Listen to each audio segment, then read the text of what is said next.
맛이 왜 이래? 다시 해와. 오늘은 딸 지수와 예비 사위 준혁의 가족들이 처음 만나는 날이었습니다. 새벽 4시부터 일어나 장을 보고 정성껏 음식을 준비했죠. 30년 동안 200반집 강신의 밥상을 지켜오며 수없이 만들었던 된장찌개지만 오늘만큼은 손이 더욱 떨렸습니다. 엄마, 너무 긴장하지 마세요. 지수가 앞치마를 두르는 내 뒤에서 조심스럽게 말을 건넸습니다. 아이의 목소리에는 걱정이 묻어 있었고 나는 괜찮다는 듯 웃어 보였지만 사실 마음 한구석이 무거웠습니다. 괜찮아, 미영아. 그저 밥 한 끼 대접하는 거야. 스스로에게 되뇌었지만 주방 구석에 걸린 남편 사진이 자꾸만 눈에 들어왔습니다. 여보, 오늘 우리 딸이 정말 좋은 사람 만났어요. 당신이 봤으면 얼마나 좋아했을까요? 오후 1시 예비시댁 식구들이 도착했습니다. 문을 열고 들어서는 순간부터 느껴지는 차가운 공기. 예비 시어머니 이정희 씨는 고급스러운 한복을 입고 있었는데 가게 안을 둘러보는 그 눈빛이 마치 뭔가 더러운 것을 보듯 날카로웠습니다. 어머, 여기가 강 사장님이 하신다는 식당이군요. 이정혜 씨의 목소리는 부드러웠지만 그 안에 담긴 무시는 감출 수 없었습니다. 나는 최대한 밝게 웃으며 인사를 건넸죠. 어서 오세요. 저희 지수 많이 아껴주셔서 감사합니다. 아니요, 뭐요. 우리 준혁이가 워낙 착해서. 여기서 식사를 해야 하나요? 그 말에 지수의 얼굴이 굳어지는 게 보였고 나는 재빨리 주방으로 향하며 딸에게 눈짓을 보냈습니다. 괜찮아. 엄마가 다 준비했으니까. 테이블에 음식을 차리기 시작했습니다. 30년간 손님들에게 대접해온 정성 가득한 백반. 갓 지은 쌀밥, 구수한 된장찌개, 정갈하게 무친 나물들, 직접 담근 김치까지 하나하나 정성을 다해 만든 음식들이었죠. 하지만 이정희 씨는 숟가락을 들기도 전에 코를 찡그렸습니다. 된장찌개에서 좀 냄새가 나는 것 같은데요? 정말이지 그 순간 주먹이 저절로 쥐어졌습니다. 이 된장찌개는 남편이 세상에서 가장 좋아하던 음식이었고 30년 동안 단 하루도 빠짐없이 같은 레시피로 끓여온 나만의 자부심이었거든요. 아, 저희는 고급 한식당 미담을 운영하거든요. 그래서 그런지 입맛이 좀 까다로워요. 이해해 주세요. 예비 시아버지 박성민 씨는 아무 말 없이 신문만 보고 있었고 준혁은 어머니 눈치만 살피며 음식에 손도 대지 않았습니다. 그 모습을 보는 지수의 눈에 눈물이 맺히는 게 보였고 나는 재빨리 말을 돌렸습니다. 아, 미담이요? 그 유명한 한식당 말씀이시죠? 제가 한번 가보고 싶었는데. 그럼 다음에 초대해 드릴게요. 뭐, 이런 백반집이랑은 차원이 다르죠. 차원이 다르다. 그 말이 가슴에 꽂혔지만 나는 계속 웃으며 고개를 끄덕였습니다. 지수를 위해서라면 이 정도 모욕쯤은 참을 수 있었으니까요. 식사가 끝나고 결혼 이야기가 본격적으로 시작되었습니다. 이정혜 씨는 웨딩홀, 예복, 예단에 대해 이야기하면서도 계속 우리 쪽을 무시하는 말들을 쏟아냈죠. 혹시 강 사장님은 이 식당 말고 다른 하시는 일은 없으세요? 아니요, 저는 그냥 이 식당이 전부입니다. 아, 그렇군요. 혹시 예물은 어느 정도로 생각하세요? 우리 쪽에서는 당연히 제대로 준비할 생각이지만 신부 측에서도 말끝을 흐리는 이정혜 씨의 의도를 모를 리 없었습니다. 돈이 없을 거라고, 형편이 어려울 거라고 단정 짓는 거죠. 어머님, 저희도 최선을 다해 준비하겠습니다. 지수가 떨리는 목소리로 말했고 나는 딸의 손을 꼭 잡아주었습니다. 예비시댁 식구들이 돌아간 후 텅 빈 가게에서 나는 홀로 설거지를 했습니다. 싱크대에 비친 내 얼굴은 피곤해 보였고 거친 손은 세월의 무게를 고스란히 담고 있었죠. 주방 벽에 걸린 낡은 액자를 바라봤습니다. 그 안에는 프랑스 파리의 작은 레스토랑 앞에서 찍은 사진이 있었죠. 러자딘 시크럿이라는 간판 아래 환하게 웃고 있는 젊은 날의 나와 남편. 그때는 미슐랭 3스타의 영광도 세계적인 명성도 가지고 있었지만 지금은 여보, 내가 잘하고 있는 걸까요?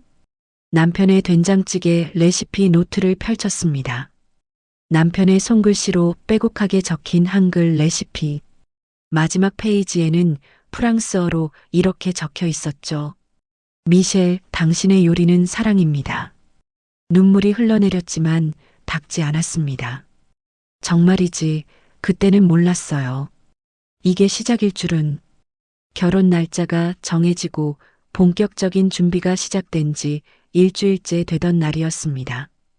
오후 3시쯤 예상치 못한 전화가 걸려왔죠. 강 사장님, 저 준혁 어머니인데요. 잠깐 시간 좀 내실 수 있으세요? 이정혜 씨의 목소리는 평소보다 더 차갑게 느껴졌습니다. 가슴이 철렁 내려앉았지만 나는 최대한 밝은 목소리로 대답했죠. 네, 어머님. 언제 어디로 갈까요? 우리 레스토랑 미담으로 오세요. 할 얘기가 있어요. 전화를 끊고 앞치마를 벗으며 한숨이 나왔습니다. 할 얘기가 있다는 그 말투에서 좋은 기운은 전혀 느껴지지 않았거든요. 강미영, 괜찮아. 지수를 위해서야. 1시간 후 강남 한복판에 위치한 미담에 도착했습니다. 화려한 인테리어와 은은한 조명, 고급스러운 분위기가 압도적이었죠. 입구에서 나를 맞이한 직원의 눈빛에서도 무시가 느껴졌습니다. 예약하셨나요? 이정희 대표님이 부르셔서 왔는데요. 아, 네. 안쪽 VIP룸으로 안내해 드리겠습니다. VIP룸 문을 열자 이정혜 씨가 화려한 한복 차림으로 앉아 있었습니다. 그리고 그 옆에는 시댁 친척들로 보이는 사람들이 5명이나 함께 있었죠. 이건 상견례가 아니라 신문이구나. 어서 오세요, 강 사장님. 앉으세요. 차가운 음료수 한 잔이 내 앞에 놓였고 나는 조심스럽게 자리에 앉았습니다. 이정혜 씨는 바로 본론으로 들어갔죠. 오늘 부른 이유는 다름이 아니라 결혼 조건에 대해 말씀드리려고요. 결혼 조건이라니. 내 손이 무릎 위에서 떨리기 시작했습니다. 우리 준혁이는 좋은 집안 출신이고 좋은 회사 다니고 저희 레스토랑도 있잖아요. 그런데 솔직히 말해서 신부 측 집안이 너무 격이 안 맞아요. 옆에 앉아있던 친척 한 명이 거들었습니다. 맞아요. 백반집이라니. 우리 집안에 그런 사돈이 생긴다는 게 좀 가슴이 찢어지는 것 같았지만 나는 꾹 참고 물었습니다. 그래서 어떻게 하면 될까요? 이정혜 씨가 찻잔을 내려놓으며 또렷하게 말했습니다. 식당을 정리하세요. 그리고 제대로 된 일을 하셨으면 좋겠어요. 우리 집안 사돈이 백반집 주인이라는 게 너무 창피하거든요. 정말이지 그 순간 모든 것을 던지고 일어서고 싶었습니다. 하지만 지수의 얼굴이 떠올랐죠. 환하게 웃으며 엄마 준혁이 정말 좋은 사람이야 라고 말하던 그 얼굴이. 식당은 저한테 전부인데요. 그럼 결혼도 없는 거예요. 선택하세요. 칼 같은 말이었습니다. 나는 입술을 깨물며 아무 대답도 하지 못했죠. 그날 저녁 집으로 돌아오는 길이 유난히 멀게 느껴졌습니다. 버스 안에서 창밖을 바라보며 눈물을 참았고 식당 문을 열 때까지도 그 눈물을 흘리지 않으려 애썼습니다. 하지만 주방에 들어서자마자 남편의 사진을 보는 순간 참았던 눈물이 터져 나왔습니다. 여보, 내가 뭘 잘못한 걸까요? 당신을 사랑했던 게 잘못인가요? 이 식당을 지키는 게 잘못인가요? 그날 밤 9시 지수가 퇴근해서 들어왔습니다. 딸은 한눈에 내가 운 것을 알아차렸죠. 엄마, 무슨 일 있어요? 왜 우셨어요? 아니야, 괜찮아. 그냥 양파 썰다가. 엄마, 저 바보 아니에요. 무슨 일 있었죠? 나는 결국 오늘 있었던 일을 모두 말했습니다. 이정혜 씨의 요구도, 식당을 정리하라는 말도, 모든 것을. 지수의 얼굴이 점점 굳어지는 게 보였고 마침내 딸의 눈에서도 눈물이 흘러내렸습니다. 미안해요, 엄마. 쟤 때문에. 아니야, 지수야. 내 잘못이 아니야. 딸을 꼭 안아주었지만 지수는 계속 울먹이며 말했습니다. 엄마, 그럼 제가 결혼을 포기할게요. 이런 식으로는 못해요. 안 돼. 넌 준혁이를 사랑하잖아. 엄마는 괜찮아. 하지만 정말 괜찮은 걸까요? 나도 잘 모르겠었습니다. 다음 날 더 충격적인 일이 벌어졌습니다. 오전 11시쯤 예비시댁 친척들이 단체로 백반집에 들이닥친 거죠. 모두 8명이나 되는 사람들이 테이블에 앉더니 처음부터 트집을 잡기 시작했습니다. 여기가 그 유명한 백반집? 생각보다 별로네. 테이블도 낡았고 의자도 삐걱거리는데 이런 데서 밥을 먹어야 하나. 나는 꾹 참으며 주문을 받았고 최선을 다해 음식을 준비했습니다. 하지만 음식을 내놓자마자 시작된 건 더 노골적인 조롱이었죠. 이게 된장찌개야? 냄새 좀 나는데? 반찬도 이게 다야? 우리 미담은 반찬만 15가지인데. 아, 여기 김치 좀 짜다. 다시 가져와 봐. 손님들의 시선이 느껴졌습니다. 30년간 이 식당을 사랑해주던 단골 손님들이 불편한 표정으로 우리를 바라보고 있었죠. 창피했습니다. 정말이지, 이렇게 창피한 적은 처음이었어요. 그중 한 명이 큰 소리로 말했습니다. 근데 여기 주인 딸이 우리 집안으로 시집 온다며? 이런 집 딸이? 그러게.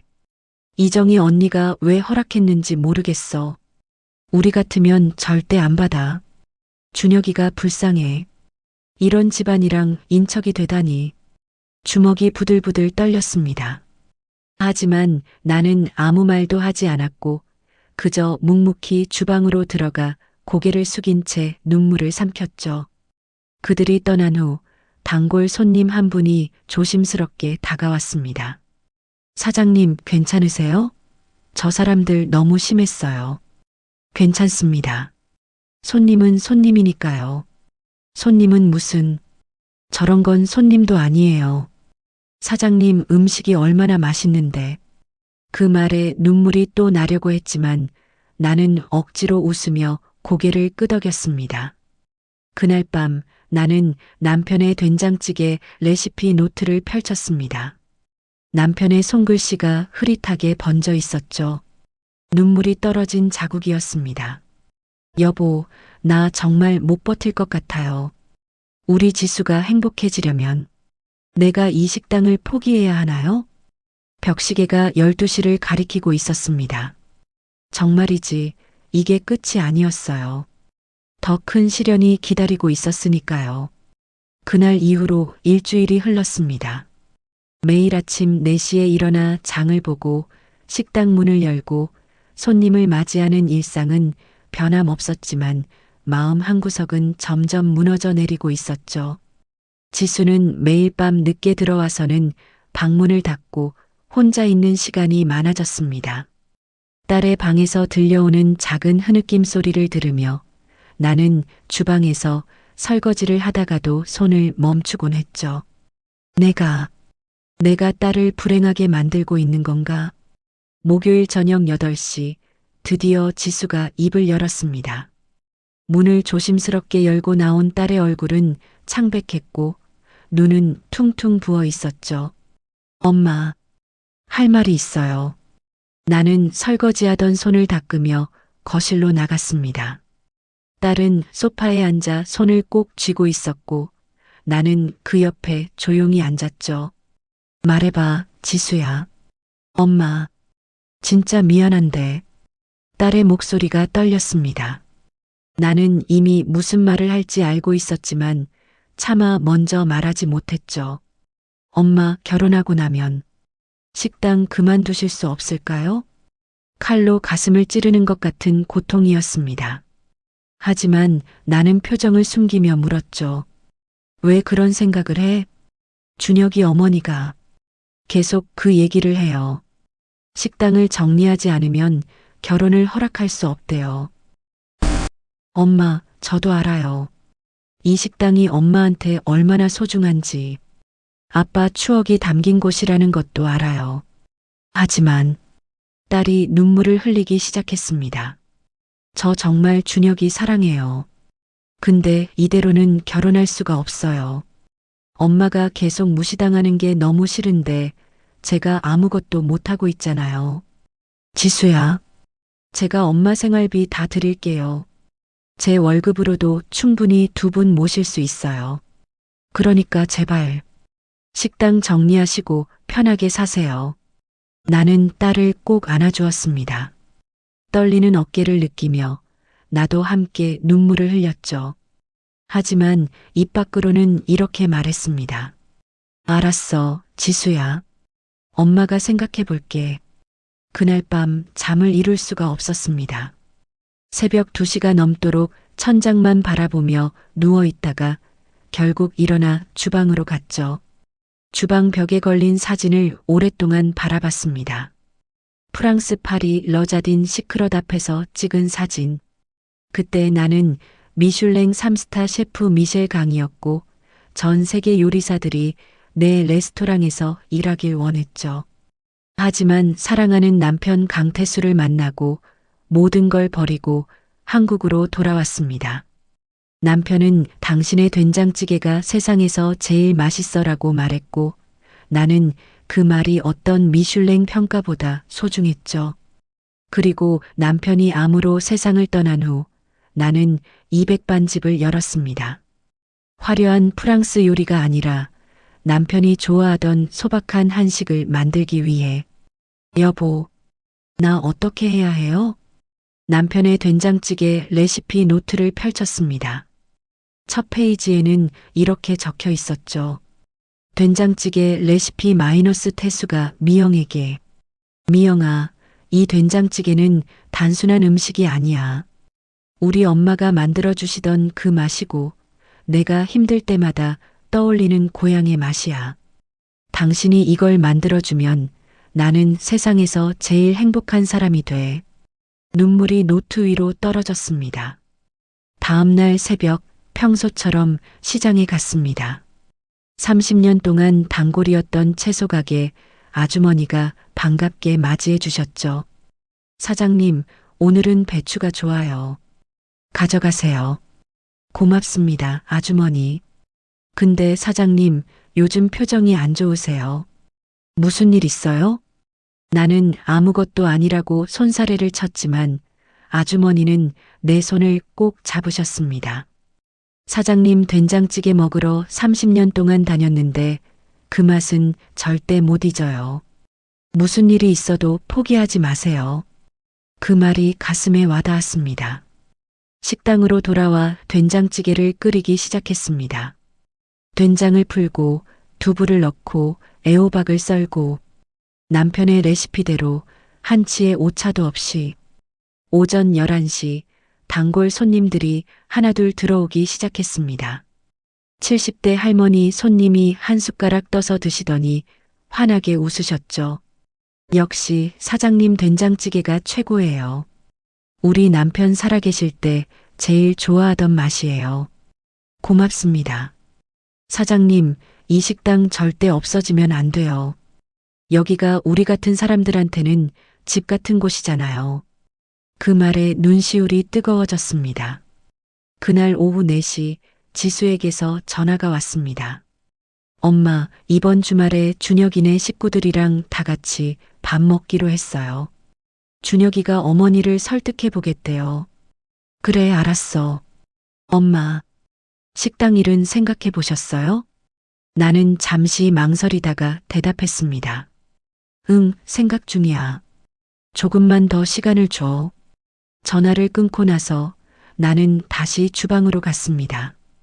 그리고 벽에 걸린 사진을 오랫동안 바라봤죠. 여보, 나 정말 모르겠어요. 이 식당을 포기하면 딸이 행복해질까요? 아니면 다른 방법이 있을까요? 그때였습니다. 식당 문이 열리는 소리가 들렸고 낯선 남자가 들어왔죠. 50대 중반쯤 되어 보이는 서양인 남성이었습니다. 그는 가게 안을 둘러보더니 나를 발견하고는 눈이 휘둥그레졌습니다. 셰프 미셸, 정말 당신이십니까? 나는 순간 얼어붙었습니다. 정말이지, 이럴 수가. 과거가 나를 찾아온 거예요. 그 남자는 프랑스어로 말을 이었습니다. 나는 재빨리 그를 주방 안쪽으로 안내하며 조용히 하라는 손짓을 했죠. 손님들의 시선이 느껴졌지만 다행히 모두들 식사에 집중하고 있었습니다. 장피에르, 정말 당신이야? 네, 셰프님. 25년 만입니다. 드디어 찾았어요. 장피에르. 그는 내가 프랑스에서 러자딘 시크럿을 운영할 때의 수제자였습니다. 지금은 자신의 레스토랑을 운영하며 미슐랭 2스타를 받은 유명한 셰프가 되었죠. 어떻게 날 찾았어? 5년 동안 찾았습니다. 셰프님이 한국으로 돌아갔다는 것만 알고 있었는데 최근에 한국 요리 잡지에서 강신의 밥상이라는 식당의 된장찌개가 소개됐어요. 그 사진을 보는 순간 알았죠. 이건 셰프님의 손길이라고. 나는 한숨을 쉬며 그를 작은 사무실로 데려갔습니다. 장피에르, 나는 더 이상 미셸 강이 아니야. 그냥 평범한 백반집 주인일 뿐이야. 아니에요, 셰프님. 당신은 여전히 전설입니다. 요리계에서는 아직도 셰프님의 복귀를 기다리고 있어요. 난 돌아갈 생각 없어. 내 삶은 여기 있으니까. 장피에르는 안타까운 표정으로 나를 바라봤습니다. 그리고 조심스럽게 서류 봉투를 꺼냈죠. 셰프님, 이건 아시아 요리 마스터스 챔피언십 초대장입니다. 다음 달 서울에서 열리는 아시아 최대 요리 대회예요. 그래서 심사위원을 맡아주세요. 전 세계에서 유명 셰프들이 모이는 자리입니다. 셰프님의 복귀를 알릴 완벽한 기회예요. 나는 단호하게 고개를 저었습니다. 안 돼. 나는 이제 그런 세계와는 상관없는 사람이야. 셰프님, 그리고 난 이미 행복해. 매일 손님들에게 음식을 만들고 그들이 맛있게 먹는 모습을 보는 게 내 기쁨이야. 장피에르는 실망한 표정을 지었지만 이내 고개를 끄덕였습니다. 알겠습니다. 하지만 혹시 마음이 바뀌시면 언제든 연락 주세요. 그가 명함을 놓고 일어서려는 순간 나는 문득 궁금해졌습니다. 잠깐, 그 대회에 누가 출전하는데? 아시아 각국의 대표 셰프들이 나옵니다. 일본, 중국, 태국, 그리고 한국에서는 그가 리스트를 펼쳤습니다. 한국 대표로 미담 레스토랑의 이정희 셰프가 출전합니다. 순간 심장이 멈추는 것 같았습니다. 이정희, 내 딸의 예비 시어머니, 나를 무시하고 백반집을 멸시했던 그 여자. 이정희가 한국 대표라고? 네, 최근 몇 년간 한 식당을 성공적으로 운영했다고 하더군요. 심사위원들 사이에서도 기대가 크다고 들었습니다. 나는 복잡한 심정으로 아무 말도 하지 못했습니다. 장피에르는 조심스럽게 덧붙였죠. 셰프님이 심사위원을 맡으시면 직접 평가하실 수 있습니다. 난 복수 같은 건 관심 없어. 복수가 아닙니다. 진실을 밝히는 거죠. 진짜 요리와 가짜 요리를 구분하는 것. 그게 셰프님이 항상 말씀하시던 거잖아요. 장피에르가 떠난 후 나는 오랫동안 그 자리에 서 있었습니다. 손에는 대회 초대장이 쥐어져 있었고 머릿속은 복잡했죠. 그날 저녁 7시 지수가 퇴근해서 들어왔습니다. 그런데 딸의 표정이 평소와 달랐어요. 무언가 결심한 듯한 얼굴이었죠. 엄마, 오늘 준혁이랑 어머니를 만났어요. 그래, 무슨 얘기를 했는데? 어머니가 이번 달 안에 식당 정리하라고 최후 통첩을 하셨어요. 안 그러면 결혼 취소래요. 가슴이 철렁 내려앉았습니다. 그래서 준혁이는 뭐래? 준혁이는 어머니 말을 따르래요. 자기도 어쩔 수 없대요. 딸의 목소리가 떨렸습니다. 나는 딸을 꼭 안아주었죠. 지수야, 괜찮아. 엄마가 다 해결할게. 엄마, 정말 미안해요. 그날 밤 지수가 잠든 후 나는 혼자 거실에 앉아 있었습니다. 손에는 장 피에르가 놓고 간 초대장이 들려 있었죠.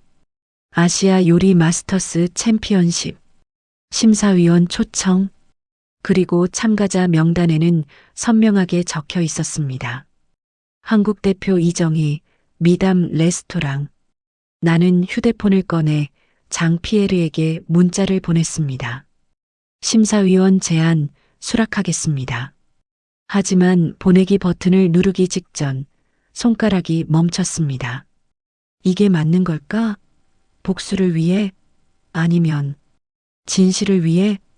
벽시계가 자정을 가리키고 있었습니다. 그때였습니다. 지수의 방문이 살짝 열리는 소리가 들렸고 딸이 몰래 복도로 나와 전화를 하는 모습이 보였죠. 준혁아, 나 정말 모르겠어. 엄마한테 이렇게까지 하는 게 맞는 건가? 지수야, 어쩔 수 없잖아. 우리 어머니 성격 알잖아. 그냥 식당 정리하면 되잖아. 식당이 우리 엄마한테 얼마나 소중한지 알아? 돌아가신 아빠 추억이 담긴 곳이라고. 그래도 결혼이 더 중요하잖아. 내가 나를 사랑한다면. 나는 더 이상 듣지 못했습니다. 조용히 자리에서 일어나 주방으로 갔죠. 그리고 마침내 결심했습니다. 휴대폰을 꺼내 장 피에르에게 문자를 보냈습니다. 심사위원 제안 수락하겠습니다. 조건이 하나 있습니다. 제 정체는 대회 당일까지 비밀로 해주세요. 몇 분 후 답장이 왔습니다. 알겠습니다, 셰프님. 환영합니다. 나는 남편의 된장찌개 레시피 노트를 펼쳤습니다. 마지막 페이지에 적힌 남편의 메시지를 다시 읽었죠. 미영아, 당신은 세상에서 제일 훌륭한 셰프야. 그리고 제일 강한 사람이야. 어떤 어려움이 와도 당신은 이겨낼 수 있어. 사랑해. 눈물이 흘러내렸지만 이번에는 슬픔의 눈물이 아니었습니다. 여보, 이제 저 싸워도 될까요? 우리 딸을 위해서, 진실을 위해서. 정말이지 운명의 톱니바퀴가 돌아가기 시작한 거예요. 심사위원을 수락한 다음 날부터 나는 조용히 준비를 시작했습니다. 낮에는 평소처럼 백반집을 운영하고 밤에는 대회 자료를 검토했죠. 지수에게는 아무 말도 하지 않았습니다. 아직 때가 아니었으니까요. 하지만 운명이라는 건 참 묘한 것 같습니다. 숨기려고 하면 할수록 더 빨리 드러나게 되는 법이죠. 그날은 목요일 오후 2시였습니다. 평소보다 손님이 적어서 나는 주방 정리를 하고 있었고 장 피에르에게서 온 대회 자료들을 사무실 책상 위에 펼쳐 놓았죠. 그런데 깜빡하고 사무실 문을 열어둔 채로 주방으로 나간 거예요. 바로 그때였습니다. 회사에서 조퇴한 지수가 예상보다 일찍 들어온 거죠. 엄마, 계세요? 나는 황급히 주방에서 나왔지만 이미 늦었습니다. 지수가 사무실 앞에 서서 책상 위의 서류들을 멍하니 바라보고 있었거든요. 지수야, 그건. 엄마, 이게 뭐예요? 딸의 손에는 장 피에르가 보낸 자료가 들려 있었습니다. 그리고 그 자료에는 선명하게 인쇄되어 있었죠. 특별심사위원 미셸 강전, 미슐랭 3스타 셰프, 러자딘 시크럿. 그리고 그 아래에는 25년 전 내 사진이 있었습니다. 이게 엄마예요? 지수의 목소리가 떨렸습니다. 나는 아무 말도 하지 못하고 그저 고개를 끄덕였죠. 딸은 그 자리에 주저앉으며 서류를 다시 들여다봤습니다. 손이 부들부들 떨리고 있었어요. 미슐랭 3스타, 셰프 미셸 강. 이게 엄마라고요? 지수야, 일단 앉아. 엄마가 설명할게. 나는 딸을 거실로 데려가 소파에 앉혔습니다. 그리고 30년간 숨겨왔던, 아니 지수에게만큼은 평생 숨기고 싶었던 이야기를 꺼내기 시작했죠. 엄마는 내가 태어나기 전에 프랑스에서 요리사로 일했어. 요리사 정도가 아니잖아요. 미슐랭 3스타라니. 그게 얼마나 대단한 건지 엄마도 알잖아요. 응. 그때는 엄마도 꽤 유명했어. 러자딘 시크럿이라는 레스토랑을 운영했고 전 세계에서 사람들이 찾아왔지. 지수는 믿을 수 없다는 표정으로 나를 바라봤습니다. 그런데 왜 한국으로 돌아오신 거예요? 왜 백반집을 하신 거예요? 나는 벽에 걸린 남편 사진을 바라봤습니다. 환하게 웃고 있는 남편의 모습. 그 사진만 봐도 가슴이 따뜻해졌죠. 내 아빠를 만났거든. 아빠요? 응. 내 아빠는 프랑스에서 유학하던 평범한 대학원생이었어. 우연히 내 레스토랑에 왔다가 우리는 사랑에 빠졌지. 나는 그날의 기억을 떠올렸습니다. 비가 억수같이 쏟아지던 어느 여름 저녁, 흠뻑 젖은 채로 레스토랑에 들어온 남편. 메뉴판도 제대로 읽지 못하면서 어설픈 프랑스어로 주문하던 그 모습이 아직도 생생했죠. 내 아빠는 내 된장찌개를 먹고 싶다고 했어. 미슐랭 레스토랑에서 된장찌개라니 말도 안 되는 소리였지만 나는 만들어줬어. 그리고 내 아빠가 말했어. 이게 진짜 요리예요. 화려한 프랑스 요리보다 훨씬 맛있어요. 당신은 이런 요리를 해야 해요. 라고 눈물이 흘러내렸습니다. 그 후 우리는 결혼했고 한국으로 돌아왔어. 내 아빠는 한국에서 교수가 되고 싶어 했거든. 나는 미슐랭 따위는 중요하지 않았어. 내 아빠와 함께라면 어디든 좋았으니까. 그런데 왜 백반집을 여신 거예요? 나는 잠시 말을 멈췄습니다. 가장 아픈 기억이었으니까요. 내 아빠가 암에 걸렸어. 내가 5살 때. 지수의 얼굴이 굳어졌습니다. 치료를 받았지만 소용없었어. 마지막 순간까지 내 아빠는 내 된장찌개를 먹고 싶어 했지. 여보, 당신 된장찌개가 세상에서 제일 맛있어. 이게 내가 제일 사랑하는 요리야. 라고 말했어. 목이 메었지만 계속 말을 이었습니다. 내 아빠가 세상을 떠나고 나는 이 백반집을 열었어. 화려한 프랑스 요리가 아니라 내 아빠가 사랑했던 소박한 한식을 만들기 위해서. 매일 아침 된장찌개를 끓이면서 내 아빠를 생각하는 거야. 지수가 내 손을 꼭 잡았습니다. 딸의 손이 떨리고 있었죠. 엄마, 저는 몰랐어요. 하나도 몰랐어요. 내가 몰랐으면 했어. 넌 그냥 평범한 백반집 딸로 자랐으면 했어. 내 과거 때문에 부담 가질까봐. 하지만 엄마, 준혁이 어머니가 엄마를 그렇게 무시했는데 왜 말씀 안 하셨어요? 나는 쓰게 웃었습니다. 말한다고 달라질까? 오히려 내가 더 힘들어질 것 같았어. 우리 엄마가 미슐랭 셰프였는데 왜 숨겼을까 하면서. 지수는 눈물을 흘리며 나를 꼭 안았습니다. 엄마, 정말 미안해요. 제가 엄마한테 식당 정리하라고 했잖아요. 괜찮아, 지수야. 넌 잘못한 게 없어. 우리는 한참을 그렇게 안고 울었습니다. 그날 저녁 지수는 컴퓨터 앞에 앉아 인터넷을 검색하기 시작했습니다. 미셸 강 러자딘 시크럿, 미슐랭 3스타 셰프. 검색 결과가 쏟아져 나왔죠. 엄마가 정말 전설이었네요. 여기 기사 보세요. 요리계의 신화 미셸 강의 갑작스러운 은퇴. 미슐랭 역사상 가장 젊은 3스타 셰프. 그녀는 왜 사라졌을까? 나는 딸의 어깨 너머로 화면을 봤습니다. 젊은 날의 내 모습들이 사진으로 남아 있었죠. 하얀 셰프복을 입고 당당하게 서 있던 그때의 나. 엄마, 정말 멋있으세요. 그건 옛날 일이야. 아니에요. 지금도 멋있어요. 지수가 갑자기 벌떡 일어나더니 핸드폰을 꺼냈습니다. 엄마, 준혁이한테 말할 거예요. 그리고 준혁이 어머니한테도. 나는 황급히 딸의 손을 잡았습니다. 안 돼, 지수야. 왜요? 엄마가 이렇게 대단한 분이신데 왜 숨겨야 해요?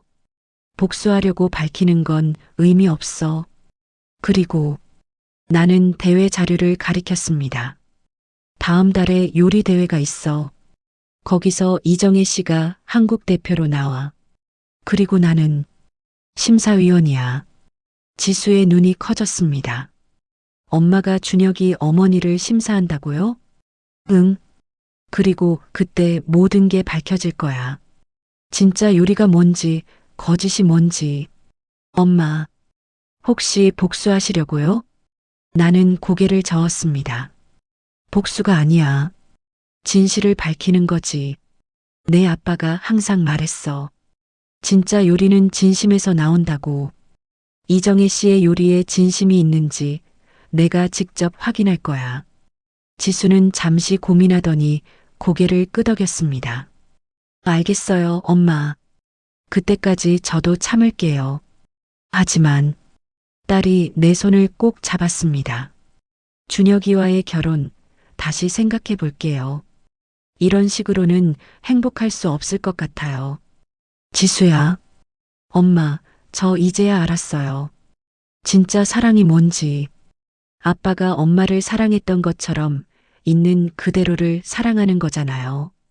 준혁이는 저를 그렇게 사랑하지 않는 것 같아요. 그날 밤 지수는 준혁에게 전화를 걸었습니다. 나는 옆방에서 들리는 목소리를 들었죠. 준혁아, 우리 결혼 다시 생각해보자. 뭐, 갑자기 왜 그래? 나 오늘 엄마에 대해서 많은 걸 알게 됐어. 그리고 깨달았어. 내가 나를 사랑하는 게 아니라 내 어머니가 원하는 며느리를 원했던 거라는 걸. 무슨 소리야? 난 너를 사랑해. 그럼 왜 어머니가 우리 엄마를 무시할 때 아무 말도 안 했어? 왜 엄마한테 식당 정리하라고 강요했어? 그건 어머니 성격상 어쩔 수 없잖아. 그게 바로 문제야. 넌 항상 어머니 편이었어. 나와 우리 엄마는 그냥 참아야 하는 존재였던 거지. 통화는 거기서 끊어졌습니다. 얼마 후 지수가 방에서 나왔습니다. 눈물 자국이 선명했지만 얼굴에는 묘한 평온함이 있었죠. 엄마, 속이 시원해요. 이렇게 말하고 싶었는데 계속 참았거든요. 지수야, 괜찮겠니? 네. 엄마가 아빠를 위해 모든 걸 포기했듯이 저도 제가 진짜 원하는 게 뭔지 알 것 같아요. 나는 딸을 꼭 안아주었습니다. 정말이지 그 순간 느꼈어요. 우리 모녀가 진짜로 하나가 된 것 같았죠. 지수와 준혁의 관계가 흔들리기 시작한 다음 날부터 예비시댁에서는 더욱 강하게 압박해왔습니다. 금요일 오전 10시 이정혜 씨에게서 전화가 걸려왔죠. 강 사장님, 지수가 갑자기 이상한 소리를 하던데 혹시 사장님이 뭐라고 하신 거 아니에요? 목소리는 차갑고 날카로웠습니다. 나는 최대한 침착하게 대답했죠. 아니요. 지수가 스스로 결정한 일입니다. 스스로? 말도 안 돼요. 분명 사장님이 뭔가 꼬드긴 거죠. 결혼 파토 내려고. 그런 게 아닙니다. 지수는 들어보세요, 강 사장님. 이정혜 씨가 말을 끊었습니다. 우리 준혁이는 조건 좋은 남자예요. 키도 크고 직장도 좋고 집안도 좋죠. 지수 같은 애가 이런 기회를 놓치면 다시는 이런 남자 못 만나요. 그거 알아요? 피가 거꾸로 솟는 것 같았지만 나는 꾹 참았습니다. 제 딸은 충분히 좋은 아이입니다. 좋은 아이? 백반집 딸이 뭐가 좋아요? 제대로 된 집안 출신도 아니고. 마지막으로 한 번 더 말할게요. 이번 주말까지 식당 정리 여부를 결정하세요. 안 그러면 결혼은 없어요. 전화가 끊어졌습니다. 나는 한동안 멍하니 서 있다가 주방으로 돌아가 된장찌개를 끓이기 시작했죠. 화가 날 때마다 슬플 때마다 나는 요리를 했습니다. 그게 내가 감정을 다스리는 방법이었으니까요. 그날 오후 더 충격적인 소식이 들려왔습니다. 단골 손님 중 한 분이 식당에 들어오시더니 조심스럽게 말씀하셨죠. 사장님, 혹시 뉴스 보셨어요? 미담 레스토랑 관련해서요. 무슨 뉴스요? 식재료 문제로 기사가 났어요. 나는 황급히 핸드폰을 꺼내 뉴스를 검색했습니다. 그리고 눈앞에 펼쳐진 기사 제목에 입이 떡 벌어졌죠. 고급 한식당 미담, 중국산 식재료를 국내산으로 속여. 유통기한 지난 재료 사용 의혹, 보건소 조사 착수. 미담 대표 이정희 사실무근 주장하지만 증거 속속 드러나. 기사 내용을 읽으면서 손이 떨렸습니다. 고급 한식당이라고 자랑하던 미담이 실제로는 중국산 저가 식재료를 쓰고 유통기한이 지난 재료까지 사용했다는 내용이었죠. 심지어 직원 제보로 시작된 사건이라고 했습니다. 이런 곳에서 만든 음식을 그러면서 내 된장찌개를 무시했다고? 분노가 치밀어 올랐지만 동시에 이상한 느낌도 들었습니다. 이건 누군가 의도적으로 폭로한 것 같았어요. 그날 저녁 6시 지수에게서 다급한 전화가 왔습니다. 엄마, 뉴스 봤어요? 응, 봤어. 준혁이네 레스토랑이 완전히 난리 났대요. 보건소 조사도 들어가고 손님들도 다 환불 요구하고 있고. 그래서 준혁이는 뭐래? 준혁이 어머니가 완전히 패닉 상태래요. 레스토랑 문 닫아야 할 수도 있대요. 나는 복잡한 심정이었습니다. 동정심과 쾌감이 동시에 밀려왔죠. 그리고 엄마, 준혁이 어머니가 저한테 전화했어요. 뭐라고 하던데? 이게 다 우리 때문이래요. 결혼 파토 내려고 일부러 소문 퍼뜨렸다고. 어이가 없었습니다. 말도 안 되는 소리네. 우리가 왜 그런 짓을 해? 저도 그렇게 말했어요. 하지만 준혁이도 저를 의심하는 것 같아요. 뭐? 엄마, 저 이제 정말 결혼 못할 것 같아요. 아니, 안 할 거예요. 그날 밤 더 큰 사건이 터졌습니다. 밤 11시쯤 이정혜 씨에게서 전화가 왔습니다. 목소리는 완전히 다른 사람 같았죠. 히스테리컬하고 절박했습니다. 강미영 씨, 당신이 한 거지? 내 레스토랑 망치려고. 무슨 말씀이세요? 식재료 문제. 분명 당신이 보건소에 제보한 거잖아. 저는 그런 적 없습니다. 거짓말. 결혼 파토 내려고 일부러 그런 거잖아. 내가 당신 같은 백반집 주인을 무시했다고. 나는 차분하게 대답했습니다. 이정혜 씨, 진정하세요. 제가 제보한 게 아닙니다. 아마 레스토랑 직원 중 누군가가. 닥쳐요. 어쨌든 당신네 때문에 이렇게 됐어. 결혼은 취소야. 영원히. 전화가 끊어졌습니다. 나는 한참을 멍하니 서 있다가 문득 궁금해졌습니다. 정말 누가 제보한 걸까? 그리고 왜 하필 지금? 다음 날 토요일 오후 2시 장피에르에게서 전화가 왔습니다. 셰프님, 뉴스 보셨죠? 응, 봤어. 그런데 장피에르 혹시? 제가 제보한 거 아닙니다, 셰프님. 하지만 솔직히 말씀드리면 대회 준비하면서 미담에 대해 조사를 좀 했어요. 조사? 네. 출전 선수들의 레스토랑을 사전 조사하는 건 당연한 일이니까요. 그런데 미담의 실상을 알고 나서 충격이었어요. 장피에르의 목소리가 진지해졌습니다. 중국산 저가 식재료, 유통기한 조작, 허위 표시, 이런 거라면서 고급 한식당이라고 자랑하고 있더라고요. 그래서 관계기관에 정보를 흘렸어요. 익명으로요. 장피에르, 셰프님, 이건 복수가 아닙니다. 정의예요. 거짓으로 손님을 속이는 레스토랑은 존재해서는 안 돼요. 그게 셰프님이 가르쳐 주신 거잖아요. 나는 아무 말도 하지 못했습니다. 화를 내야 할지, 고마워해야 할지 알 수 없었죠. 그리고 셰프님, 대회는 예정대로 진행됩니다. 이정혜 씨도 여전히 한국 대표로 출전해요. 레스토랑이 저렇게 됐는데도, 네. 그녀는 대회에서 우승해서 명예를 회복하려는 것 같아요. 필사적이더라고요. 전화를 끊고 나서 나는 오랫동안 생각에 잠겼습니다. 그날 저녁 지수가 심각한 표정으로 들어왔습니다.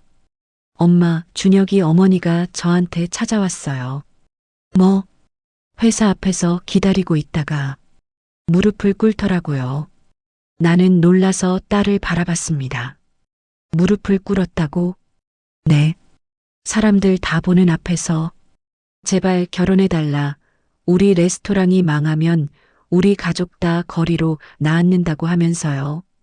그래서 뭐라고 했어? 저는 거절했어요. 지수의 눈에 눈물이 맺혔습니다. 준혁이도 왔었어요. 그런데 준혁이는 저한테 이렇게 말했어요.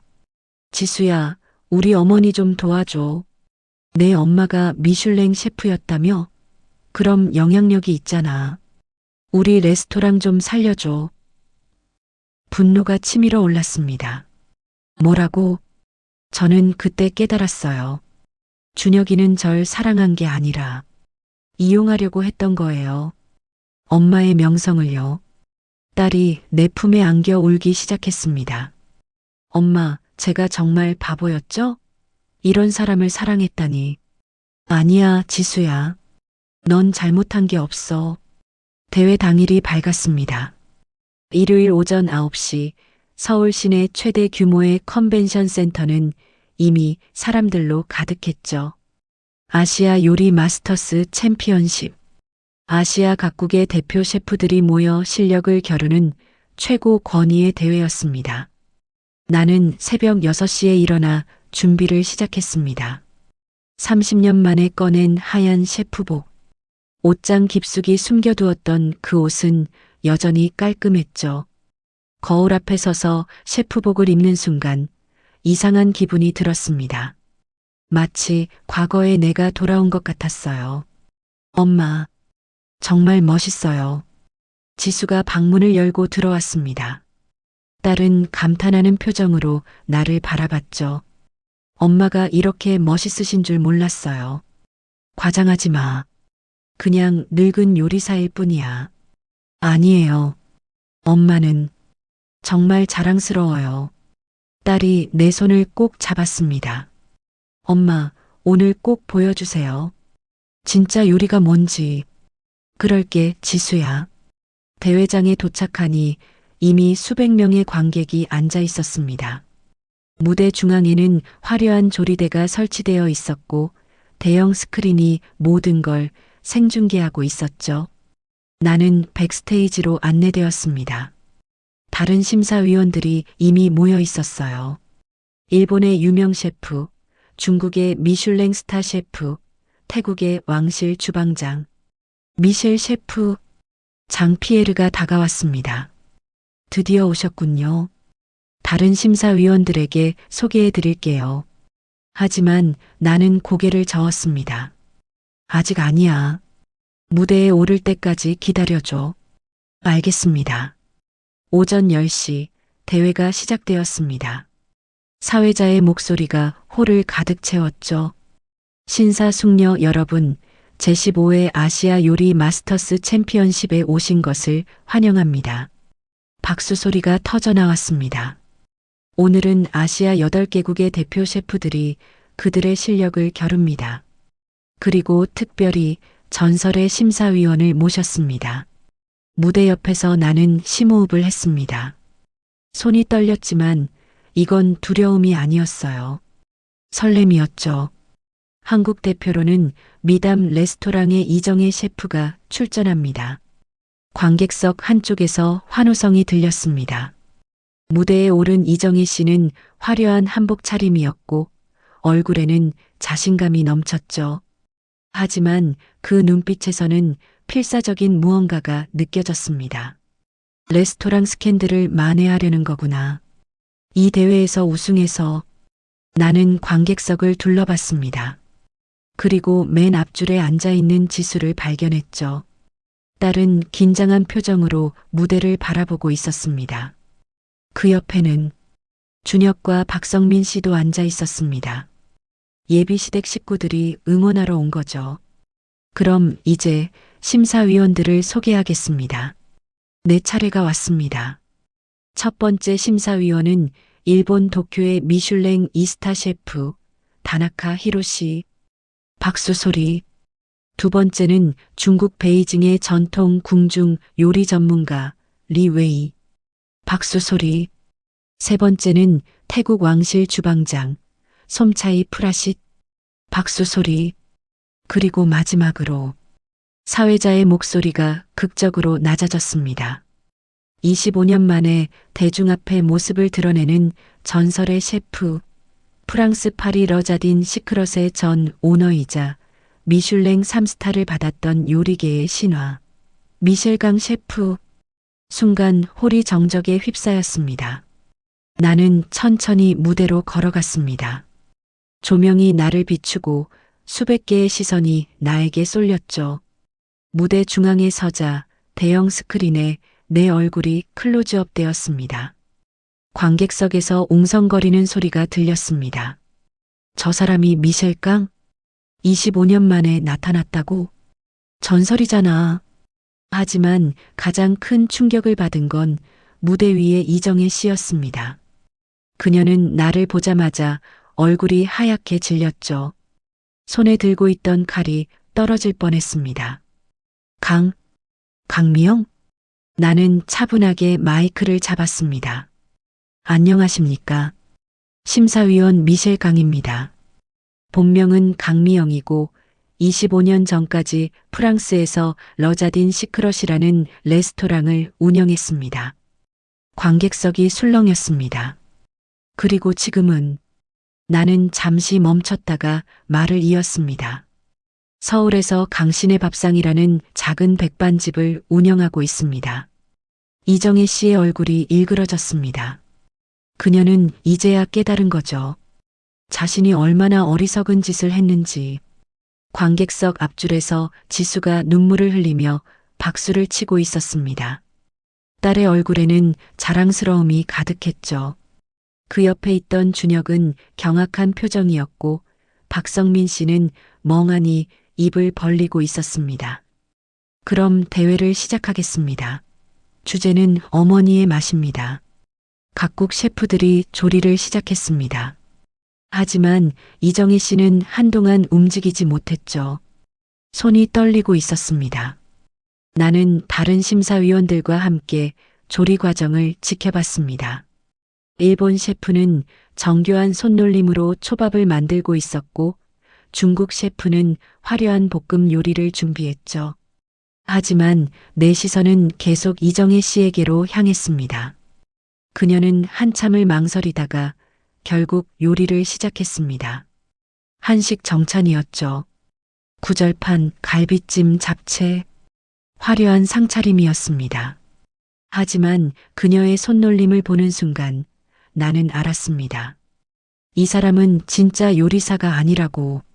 1시간 후 모든 요리가 완성되었습니다. 심사위원들 앞에 하나씩 요리가 놓였죠. 일본 요리는 섬세했고 중국 요리는 화려했고 태국 요리는 향긋했습니다.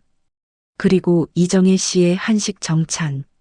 겉보기에는 완벽해 보였습니다. 나는 첫 번째로 평가를 시작했습니다.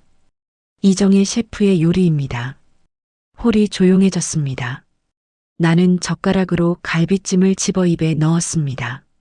씹어보고 맛보고 그리고 천천히 삼켰죠. 이 요리에는 나는 잠시 멈췄습니다. 진심이 없습니다. 이정혜 씨의 얼굴이 굳었습니다. 화려해 보입니다. 재료도 좋아 보입니다. 하지만 이건 요리가 아닙니다. 그저 재료를 조합해 놓은 것뿐입니다. 그게 무슨. 진짜 요리는 마음에서 나옵니다. 누군가를 위한 사랑, 정성, 그리고 진심. 하지만 이 요리에서는 그 어떤 것도 느껴지지 않습니다. 나는 갈비찜을 다시 내려놓았습니다.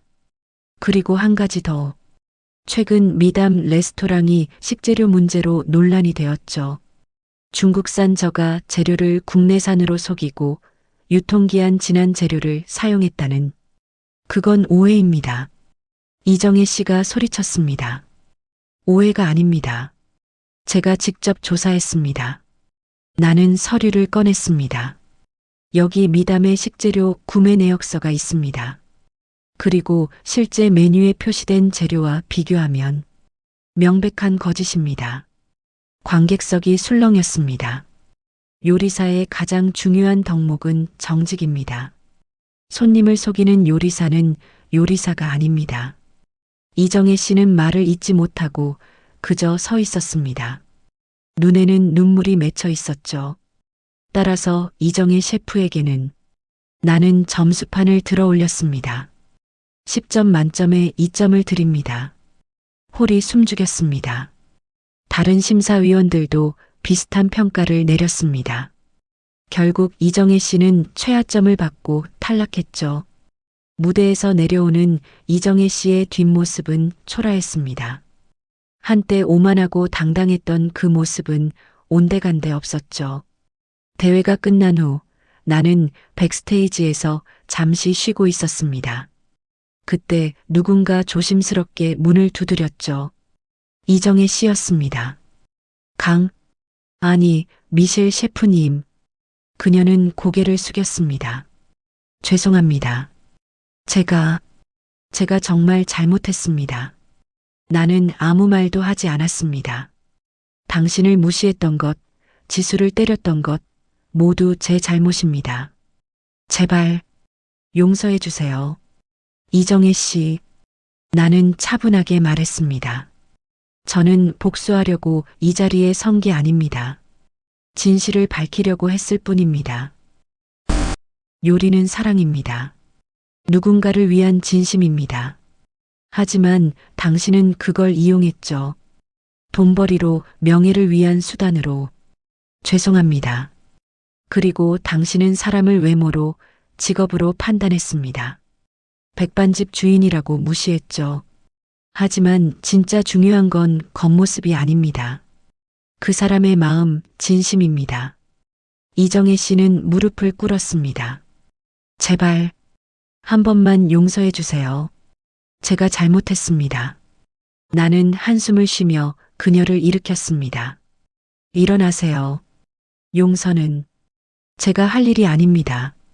당신이 앞으로 어떻게 사느냐가 중요합니다. 정말이지 그 순간 후련했어요. 이제 모든 게 끝났구나. 대회가 끝난 후 일주일이 지났습니다. 그 일주일 동안 세상이 완전히 바뀌었죠. 아니, 정확히는 나를 바라보는 세상의 시선이 바뀌었습니다. 전설의 셰프 미셸 강, 25년 만에 복귀. 백반집 주인이 미슐랭 3스타 셰프였다. 소박함 속의 위대함, 강미영의 이야기. 모든 언론이 나에 대해 보도했고 SNS는 내 이야기로 들끓었습니다. 하루아침에 나는 유명인이 되어버렸죠. 하지만 정작 나는 여전히 새벽 4시에 일어나 시장에 가고 백반집 문을 열고 손님들에게 된장찌개를 끓여주고 있었습니다. 목요일 아침 7시 백반집 문을 열자마자 줄이 길게 늘어서 있었습니다. 평소보다 10배는 많은 손님들이었죠. 사장님, 미셸 셰프님의 된장찌개 먹으러 왔어요. 사진 한 장만 찍어도 될까요? 사인 좀 해주세요. 당황스러웠지만 나는 최대한 모든 손님을 받았습니다. 하루 종일 주방에서 요리를 했고 지수가 퇴근 후 도와주었지만 모자랄 정도였죠. 그날 밤 10시 마지막 손님이 나가고 나서 나는 지친 몸을 의자에 기댔습니다. 엄마, 괜찮으세요? 너무 힘드신 거 아니에요? 괜찮아. 그냥 좀 피곤할 뿐이야. 엄마, 이제 백반집 말고 다른 거 하시면 안 돼요? 다시 고급 레스토랑 여시거나. 나는 고개를 저었습니다. 아니야, 지수야. 나는 여기가 좋아. 하지만 엄마는 미슐랭 셰프잖아요. 그건 과거야. 지금의 나는 그냥 내 아빠를 사랑했던 평범한 아내이고 손님들에게 따뜻한 밥을 대접하는 백반집 주인일 뿐이야. 지수가 내 손을 꼭 잡았습니다. 엄마가 자랑스러워요. 그날 밤 예상치 못한 손님이 찾아왔습니다. 준혁이었습니다. 강 사장님. 그는 문 앞에서 머뭇거리고 있었습니다. 지수가 놀라서 일어섰죠. 준혁아? 왜 왔어? 지수야, 그리고 강 사장님. 아니, 미셸 셰프님. 정말 죄송합니다. 준혁은 깊이 고개를 숙였습니다. 제가 정말 잘못했습니다. 지수를 제대로 지키지 못했고, 어머니의 잘못된 행동을 막지 못했고, 일어나세요, 준혁 씨. 나는 그를 일으켰습니다. 지나간 일입니다. 하지만 저는 정말 지수를 사랑합니다. 다시 한번 기회를 주실 수 없을까요? 지수가 고개를 저었습니다. 준혁아, 미안해. 하지만 우리는 여기서 끝인 것 같아. 지수야, 넌 나를 사랑한 게 아니야. 내가 원했던 건 착한 며느리였을 뿐이야. 내 어머니가 만족할 며느리. 지수의 목소리는 차분했지만 단호했습니다. 진짜 사랑은 있는 그대로를 받아들이는 거야. 우리 엄마가 백반집 주인이든 미슐랭 셰프든 그게 중요한 게 아니야. 그 사람 자체를 사랑하는 거지. 나도 너를. 아니야. 넌 내 어머니가 무시할 때 아무 말도 안 했잖아. 그게 답이야. 준혁은 더 이상 말하지 못하고 고개를 떨구었습니다. 그리고 조용히 떠났죠. 문이 닫힌 후 지수가 내 품에 안겼습니다. 엄마, 제가 잘한 거죠? 응, 지수야. 넌 정말 잘했어. 솔직히 마음이 아파요. 준혁이를 사랑했으니까. 그래, 아플 수 있어. 하지만 시간이 지나면 나아질 거야. 한 달이 지났습니다. 백반집은 여전히 손님들로 붐볐지만 나는 조금씩 원래의 일상으로 돌아가고 있었습니다. 유명세는 점점 사그라들었고 이제는 정말 음식 때문에 찾아오는 단골 손님들만 남았죠. 어느 토요일 오후 3시 장 피에르가 백반집을 찾아왔습니다. 그리고 그와 함께 온 젊은 남자가 있었습니다. 셰프님, 소개해드릴 사람이 있어요. 누구세요? 제 조카 니콜라입니다. 프랑스에서 요리를 공부하고 있는데 한국 요리를 배우고 싶어서 왔어요. 니콜라는 30대 초반으로 보이는 잘생긴 청년이었습니다.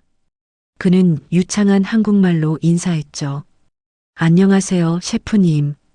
저는 니콜라 뒤퐁입니다. 셰프님의 요리를 배우고 싶어서 프랑스에서 왔습니다. 나는 이제 가르칠 게 없어요. 그냥 백반집 주인일 뿐이니까. 아니에요. 진짜 요리를 배우고 싶습니다. 화려한 기술이 아니라 마음을 담는 법을요. 나는 니콜라의 진지한 눈빛을 보며 고개를 끄덕였습니다. 그럼 일주일만 일해보세요. 그리고 결정하죠. 그날부터 니콜라는 백반집에서 일하기 시작했습니다. 그는 겸손하고 성실했으며 무엇보다 요리에 대한 진심이 느껴졌죠. 그리고 니콜라는 지수에게 호감을 보이기 시작했습니다. 지수 씨, 오늘 정말 바쁘셨죠? 커피 한 잔 하실래요? 아, 감사합니다. 지수 씨는 어떤 음식을 좋아하세요? 제가 한번 만들어 드릴게요. 지수는 처음에는 경계했지만 점점 니콜라의 순수한 마음에 마음을 열기 시작했습니다. 3달이 지났습니다. 어느 일요일 저녁 나는 주방에서 혼자 된장찌개를 끓이고 있었습니다. 남편의 레시피 노트를 펼쳐놓고 정성껏 한 그릇 한 그릇 만들었죠. 엄마, 지수가 들어왔습니다. 그리고 그 뒤에는 니콜라가 있었습니다. 엄마, 할 말이 있어요. 무슨 일이야? 지수가 수줍게 웃었습니다. 니콜라가 저한테 고백했어요. 나는 니콜라를 바라봤습니다. 그는 진지한 표정으로 고개를 숙였죠. 셰프님, 저는 지수 씨를 진심으로 좋아합니다. 허락해 주시겠습니까? 지수 마음은 어때? 지수가 내 손을 잡았습니다. 엄마, 저 다시 사랑해보고 싶어요. 이번에는 진짜로요. 나는 두 사람을 번갈아 보다가 미소 지었습니다. 지수가 행복하면 나도 행복해. 3달 후 작은 결혼식이 열렸습니다. 화려한 웨딩홀이 아니라 바로 이곳 강신의 밥상에서였죠. 손님은 많지 않았습니다. 단골 손님들과 가까운 친구들, 그리고 니콜라의 가족들. 지수는 심플한 하얀 드레스를 입고 있었고 니콜라는 정갈한 양복 차림이었습니다. 엄마, 오늘 축가는 엄마가 해주세요. 축가? 엄마가? 네. 엄마의 된장찌개요. 나는 웃으며 주방으로 갔습니다. 그리고 남편의 레시피대로 정성껏 된장찌개를 끓였죠. 결혼식이 끝나고 모두가 둘러앉아 식사를 했습니다. 테이블 위에는 소박한 백반이 차려져 있었고 중앙에는 따뜻한 된장찌개가 있었습니다. 니콜라가 한 숟가락 떠서 먹더니 감탄했습니다. 이게 정말 최고의 요리네요. 그렇죠? 우리 엄마 된장찌개가 세상에서 제일 맛있어요. 지수가 자랑스럽게 말했습니다. 나는 두 사람의 행복한 모습을 보며 남편의 사진을 바라봤습니다. 여보, 우리 딸이 행복해요. 정말로요. 이제 당신도 편히 쉬셔도 될 것 같아요. 그날 밤 모든 손님이 떠나고 나는 혼자 주방에 남았습니다. 벽에 걸린 남편의 사진을 내리고 그 아래 새로운 사진을 걸었죠. 오늘 찍은 가족 사진이었습니다. 지수와 니콜라, 그리고 나. 3사람이 환하게 웃고 있는 사진. 남편의 된장찌개 레시피 노트를 마지막으로 한 번 더 펼쳤습니다. 마지막 페이지에 나는 펜을 들고 한 줄을 추가했습니다. 여보, 우리의 이야기는 계속됩니다. 지수를 통해, 그리고 이 된장찌개를 통해. 사랑해요. 영원히.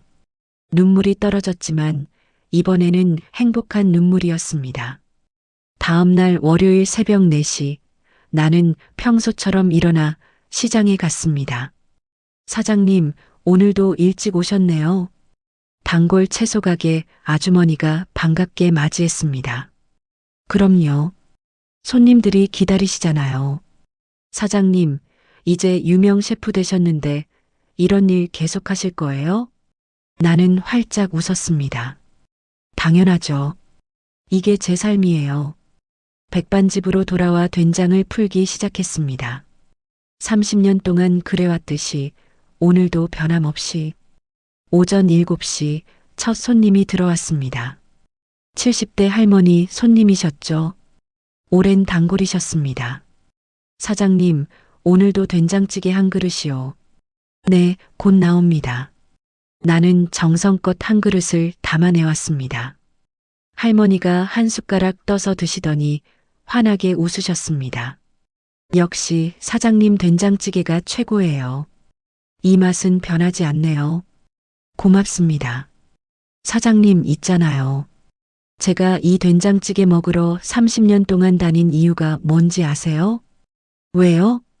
이 맛에는 사랑이 담겨 있거든요. 누군가를 진심으로 사랑했던 사람만이 낼 수 있는 맛이에요. 나는 눈시울이 뜨거워졌습니다. 고맙습니다. 그 말이 제일 큰 칭찬이에요. 백반집은 오늘도 손님들로 붐빕니다. 화려한 미슐랭 레스토랑은 아니지만 진심과 사랑이 담긴 음식을 만드는 곳이죠.